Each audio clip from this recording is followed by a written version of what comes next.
বাংলার মানুষ যখনই বিপদে পড়বে তখনই তৃণমূল কংগ্রেস তাদের পাশে থাকবে। সুন্দরবনে এসআইআর এর ওয়্যার রুম পরিদর্শনে এসে এমনই মন্তব্য করলেন সুজিত বসু। এসআইআর এর ফর্ম ফিলআপকে কেন্দ্র করে বেজায় সমস্যার মধ্যে পড়তে হচ্ছে সাধারণ মানুষকে।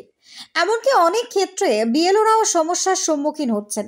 আর এরকমই চিত্র উঠে আসছে রাজ্যের বিভিন্ন প্রান্ত থেকে।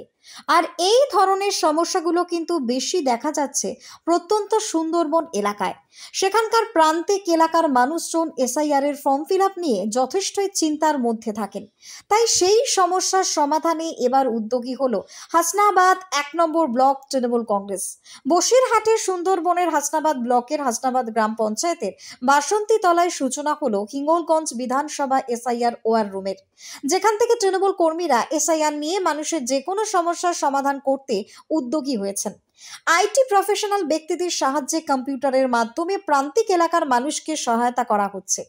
আর এই এসআইআর ওয়ার রুম পরিদর্শনে উপস্থিত ছিলেন রাজ্যের দমকল মন্ত্রী সুজিত বসু, তৃণমূলের বসিরহাট সাংগঠনিক জেলার চেয়ারম্যান সরোজ বন্দ্যোপাধ্যায়, উত্তর ২৪ পরগনা জেলার আরটিএ সদস্য সুরজিৎ মিত্র বাদল, হিঙ্গলগঞ্জের বিধায়ক দেবেশ মণ্ডল, তৃণমূলের হাসনাবাদ ১ নম্বর ব্লক সভাপতি আনন্দ সরকার এবং তৃণমূলের বসিরহাট সাংগঠনিক জেলা ছাত্র পরিষদের সভাপতি অভিষেক মজুমদার রিকি সহ একাধিক নেতৃত্বরা। দমকল মন্ত্রী সুজিত বসু বলেন, বাংলার মানুষ যখনই বিপদে পড়ে তখনই তৃণমূল কংগ্রেস তাদের পাশে থাকে। সীমান্তটা রক্ষা করার দায়িত্ব কেন্দ্রীয় সরকারের, তাহলে সেখান দিয়ে এত পরিমাণে বাংলাদেশে ঢোকে কি করে? কেন্দ্রীয় সরকারের উচিত সীমান্তে নিশ্চিদ্র নিরাপত্তা প্রদান করা।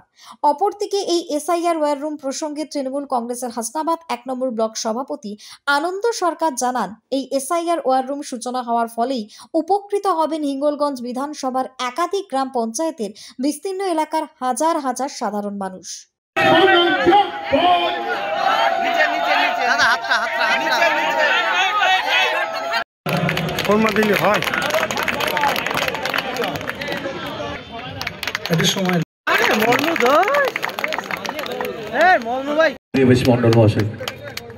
এবং আজ আমরা মূলত এই বর্ষে যে উত্তাল পরিস্থিতি